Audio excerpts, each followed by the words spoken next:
Hello and good afternoon, everyone. Welcome to this breakout room on foreign policy in the Biden administration. So it's an exciting time, and hoping to build off the discussion earlier in the turbulence panel, which was hosted by John Roulakis and had some good panelists and feedback. I was honored to be part of that.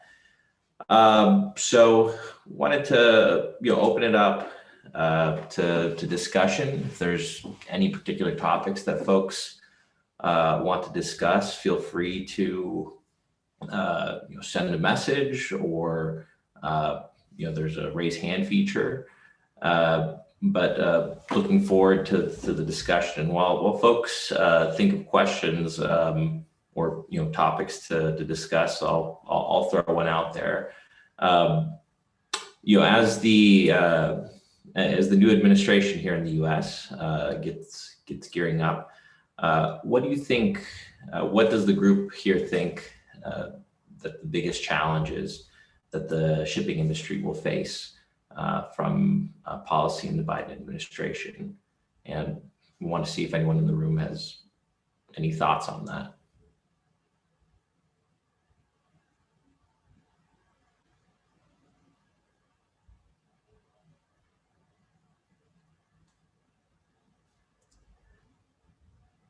I could get it going while folks ruminate.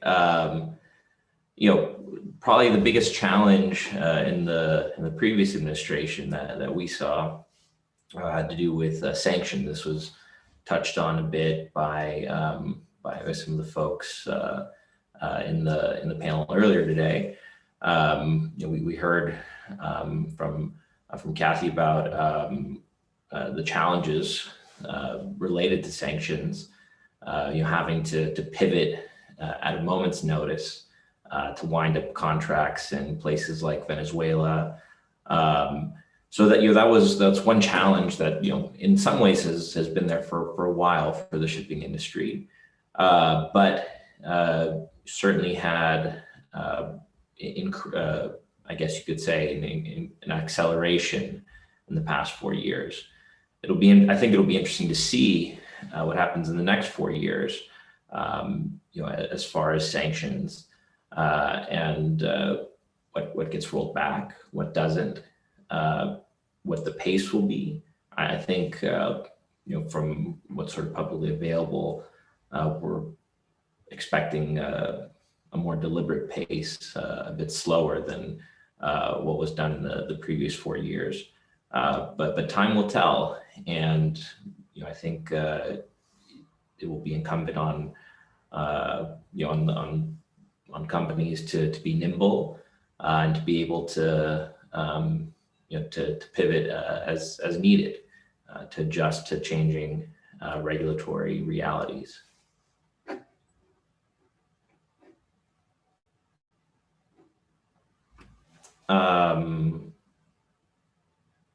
See, any thoughts from the group?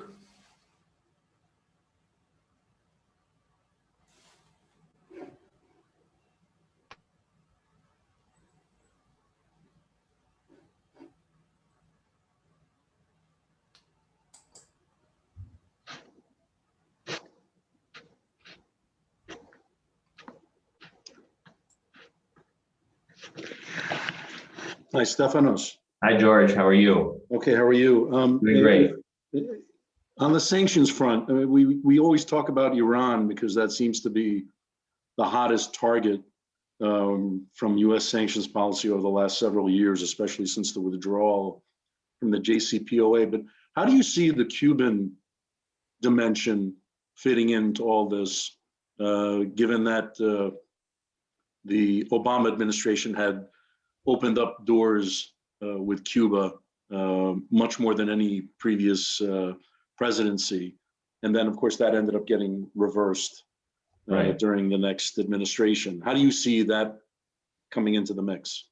It's a great question. And George, you're right. Iran's gotten a lot of attention. It was an issue on the campaign trail Obviously, I'd say the past two presidential elections, it was a critical issue.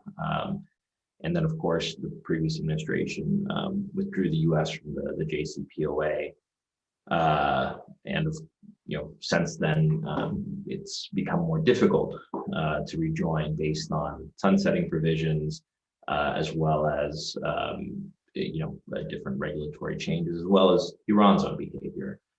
On Cuba, I would say you're right, it's gotten significantly less attention, but I would think that it's also very political in the domestic sense. One interesting aspect of the last election was the degree to which South Florida went more to the right than it had in the 2016 election. Some data there indicated that was in large part due to Venezuelan and Cuban expatriate communities, citizens of the U.S. With ties to those countries, and you could, some of the thoughts on the ground there was that a lot of that had to do with the foreign policy concerns. So I think, in the very politicized climate these days, not only does the Cuba issue touch foreign policy concerns and foreign policy goals, but it also touches, I think, domestic political issues. I think it will also be a challenge, to navigate that. If, for example, they wanted to roll back some of the restrictions, similar to what was done in the Obama administration. So I think you're right to compare the two in the sense that it will be a challenge to go back to the pre-2017 status quo in terms of relations and sanctions with those countries.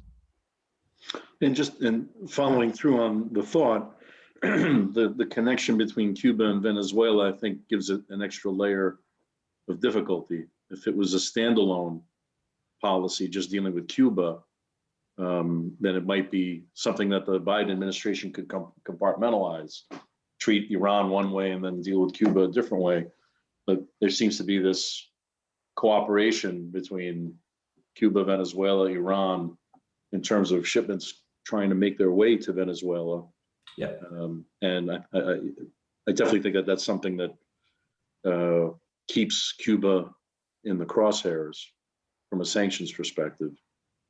Yeah, I think that's right. And then, some of the most sort of severe actions, taken in sort of consequence of as related to Venezuela, had to do with, the Cuba connection as well.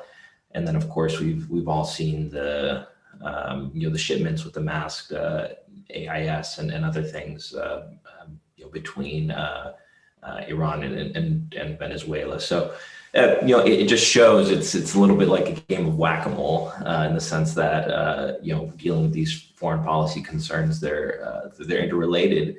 And, to carry that analogy a little farther, the shipping industry gets whacked and is, oftentimes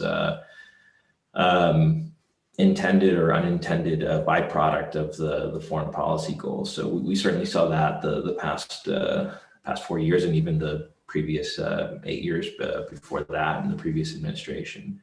But I'm curious, George, what are your thoughts on Iran or Cuba or what happens next? Well, I mean, I think Iran it's always been the most loaded of all the other countries from a sanctions perspective. I think that the Biden administration, at least prior to the election, the stated intention was that they would try in the long term to rejoin the JCPOA. To be honest, I haven't done any studying on where the JCPOA is in and of itself without the US and what benchmarks have to be met by Iran and whether the other parties to the agreement, where they are. And that's something I've kind of lost touch with, but I'm sure that will have a significant role to play to see if there's anything to rejoin, or whether or not that whole avenue is still a viable avenue for all the parties to that agreement to continue pursuing. But I think Iran, and especially dealing primarily with the foreign shipping markets and the Greek market in particular, the whole secondary sanctions dimension has been at the forefront. And I think with the Biden administration, the question is going to be, how aggressive are they going to be in terms of enforcing secondary sanctions during their administration? Are they going to take their foot off the pedal from what the Trump administration has been doing, or are they going to just kind of continue along the same path and be aggressive with their enforcement and penalties? I don't know the answer to that question. Yeah. And I'm curious, George, or anyone else in the room, where do you think that leaves the shipping industry in light of kind of overarching, policy goals? I'm sorry, were you asking me? Sure.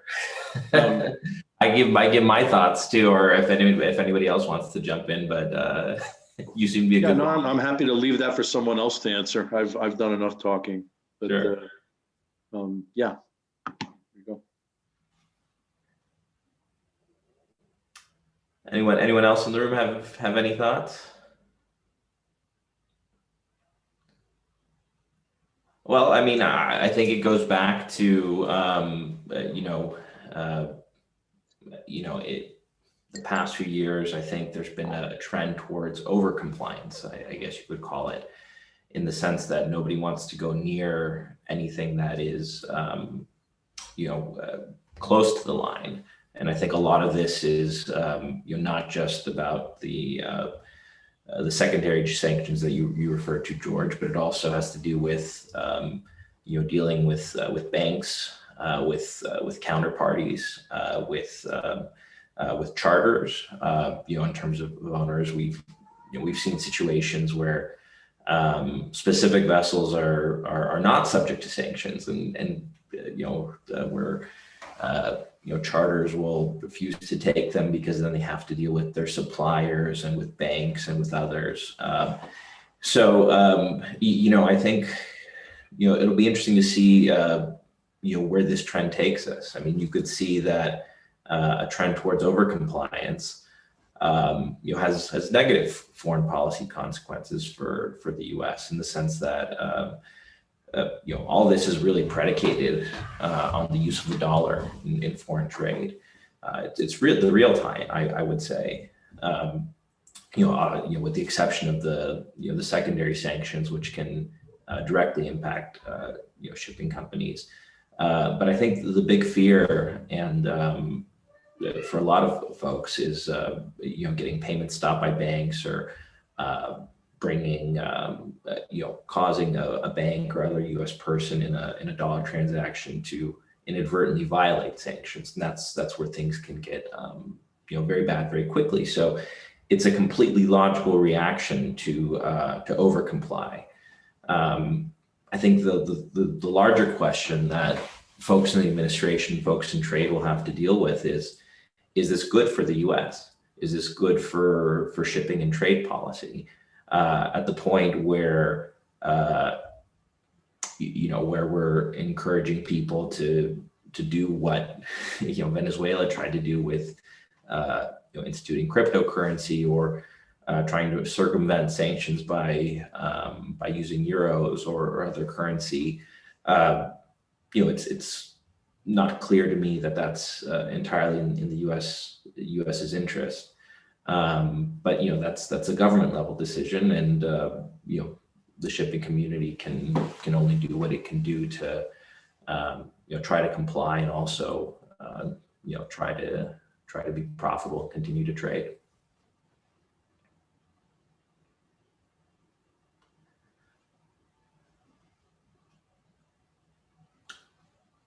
Any thoughts on that from the room?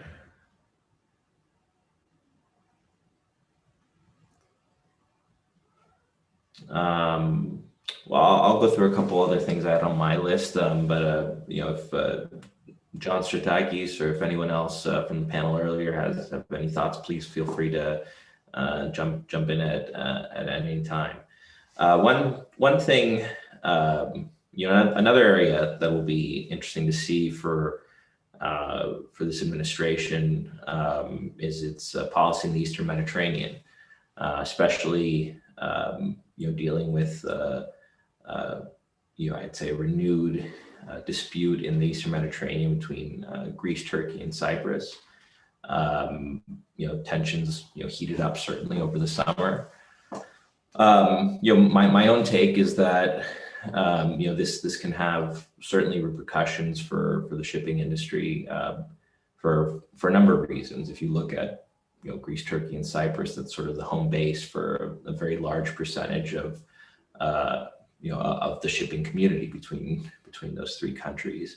I believe the Consul General of Greece in New York earlier today said that Greece was in the top 5 in terms of tonnage, and that's sort of been consistent throughout the past decade or so.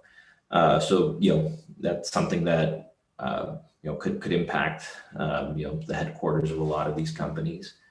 Obviously, trade routes going through these areas, and then depending on how hot this dispute gets.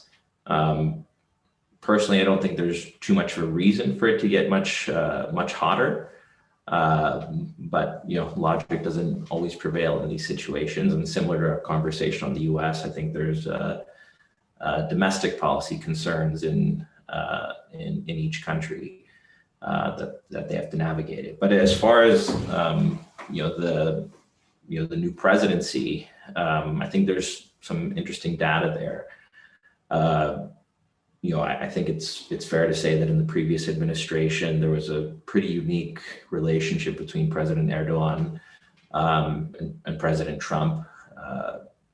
I think President Erdogan was one of the few world leaders with a direct line to the president of the U.S. They didn't go through policy channels, just sort of one-to-one. I'm not sure that entirely helped the situation, and might have had some sort of negative externalities as far as what Turkey thought it could do or not do. So this will be an interesting issue to monitor over the next few years. So far, it seems that Secretary Blinken in his the new Secretary of State in his confirmation hearing discussed this issue, and as far as what I saw yesterday, Turkey is one of the few NATO allies that has not had a one-on-one call with the new Secretary of State. So this might be a sign that the administration will take these issues a bit more seriously and work towards a just resolution of the dispute. But any thoughts in the room on the Eastern Mediterranean or potential gas production in off the coast of Cyprus or Greece or Turkey?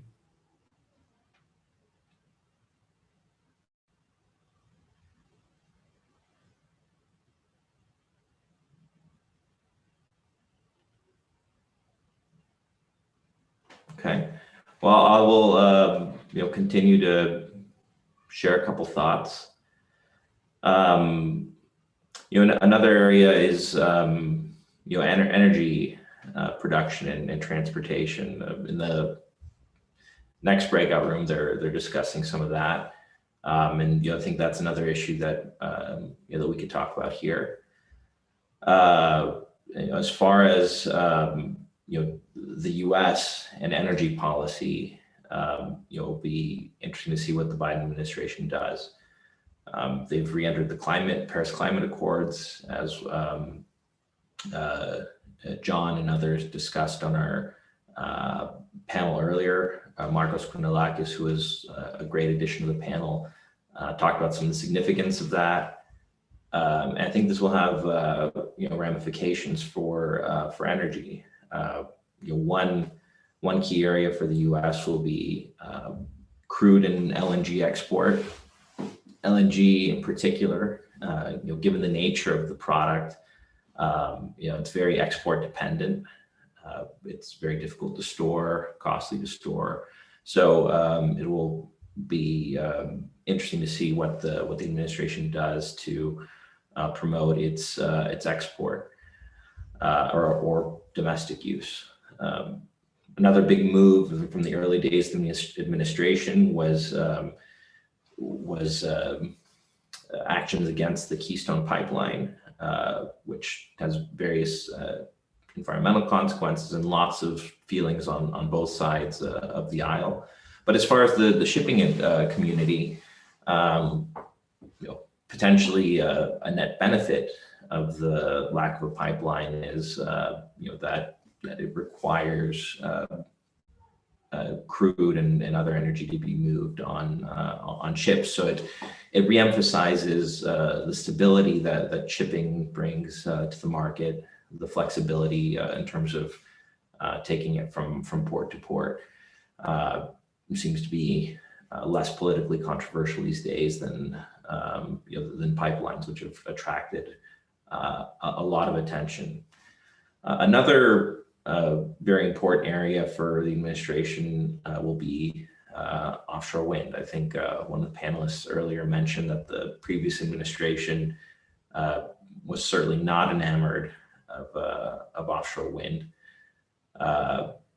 So we're expecting to see a lot of growth in that area in the next 4 years. The U.S. has tremendous potential, probably one of the biggest untapped markets, or largely untapped, I should say, since we do have steel in the water and offshore wind being produced off the coast of Rhode Island. But one of the largest market opportunities available at the moment.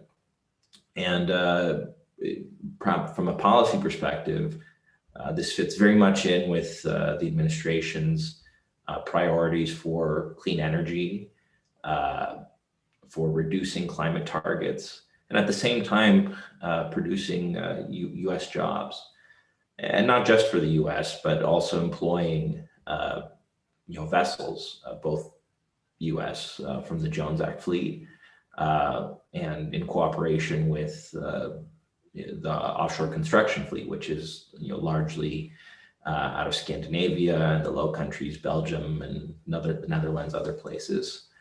So I think this is, in particular, an area that checks a lot of boxes for the administration, and I think we're hopeful that the administration will do what it can to promote it. It certainly has the climate aspect of it, the jobs aspect of it, international cooperation never hurts, particularly with countries that are friendly to the U.S. I know here in Washington, a lot of the embassies, the Danish embassy, the Norwegian embassy, Swedish, and others, over the years have put a lot of effort into promoting their country's knowledge base, expertise, technical abilities in offshore wind. So I think this is an exciting area that touches not just domestic energy production, but also foreign policy and other concerns. So I would not be surprised to see offshore wind become more central to the administration's plans the next few years.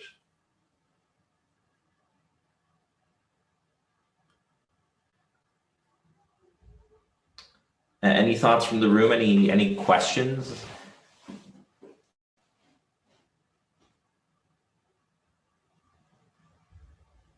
Well, one topic that we had discussed a little bit on the panel was China. Because of time constraints, we were not able to get too much into it.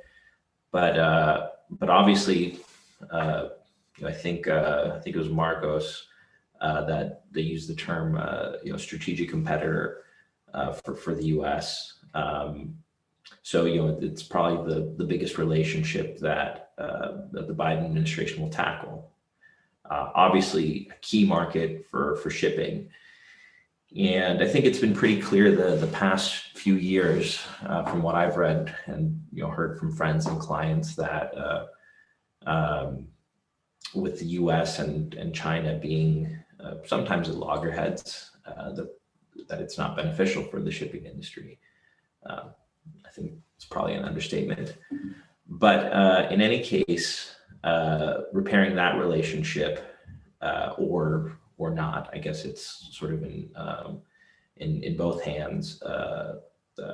Certainly, there would be positive benefits for the shipping industry. I think the more goods move, both raw, which have been China's been a big consumer of the past several decades, and also manufactured products, which are certainly increasing these days from what's been printed in the press, as far as U.S. imports, would be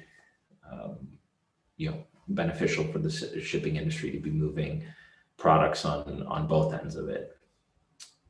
But from a policy perspective, which is sort of the topic here, it will be interesting to see what the Biden administration can offer to allies as a, I guess you could say, alternative to China's view for the world. The Belt and Road Initiative, which has been much publicized, where China seeks to reproduce sort of the overland portion of the Silk Road, along with a belt of maritime hubs throughout the world, including in Greece, which is a big part of it. The port of Piraeus now being subject to lease by Costco, for example. It's a key vision, a key part of what China's offering the world. And it's been, in some cases, been viewed as a success. Certain countries have appreciated the investment, the loans that China has offered. Other cases, it hasn't worked out so well. If you look at Sri Lanka and the fact that the port there was used as collateral, and in other cases, loans come due. So if you're dealing in the developing world, and the U.S. saw this in the past several decades, then you have to get into a bit of messy business if the loan can't be paid back, and how that's done on a state-to-state level, and what the terms are.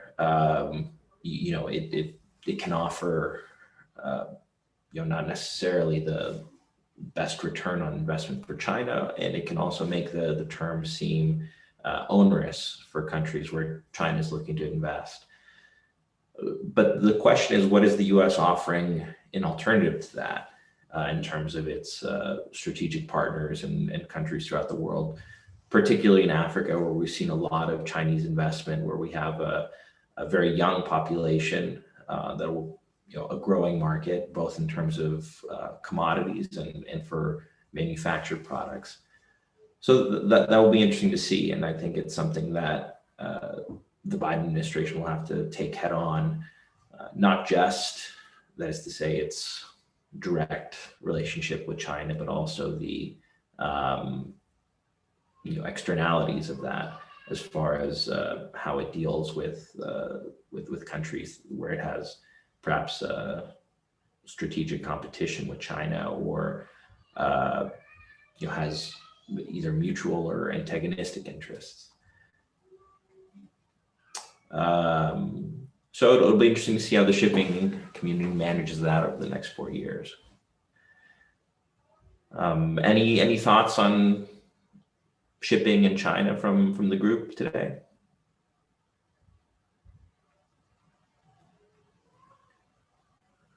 Well, I think it'll be an interesting 4 years in the Biden presidency for the shipping community. There's always challenges. The previous 4 years showed us that things can change at a moment's notice. shipping has to be nimble, has to keep an eye on the U.S. And hopefully by the same token, the U.S., oftentimes, those of us who are involved in shipping in the U.S. May have the perception that shipping is somewhat forgotten by policymakers. So I think my hope for the next 4 years is that, folks in government and elsewhere remember the crucial role that the shipping industry plays, and that it's a two-way street, that the shipping industry has gone above and beyond, I would say, sort of speaking on the global level as far as, compliance, especially when you think about the fact that most people in the industry are not U.S. persons and generally not obligated to comply with U.S. law, except for certain secondary sanctions, the corollary effects of dollar transactions. So that the fact that this is a two-way street would impact policy and help it not be a victim of its own success. And that is to say that if things like sanctions or advancing policy interests through the shipping industry become too successful, then perhaps we can see companies start to pivot away from things like using the US dollar or making extraordinary efforts to comply with sanctions. And I think that point comes when the cost exceeds the benefit. I don't think we're there yet, but I think we are closer than we ever have been from what I've seen and from what I've heard in the industry. So unless there's any other thoughts, thank you all for your attention. It's been a long day for everybody. Appreciate it.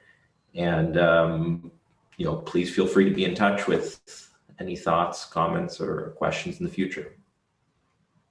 All right. Have a nice afternoon for those in the US and a nice evening for those in Europe and elsewhere. All right. Bye-bye.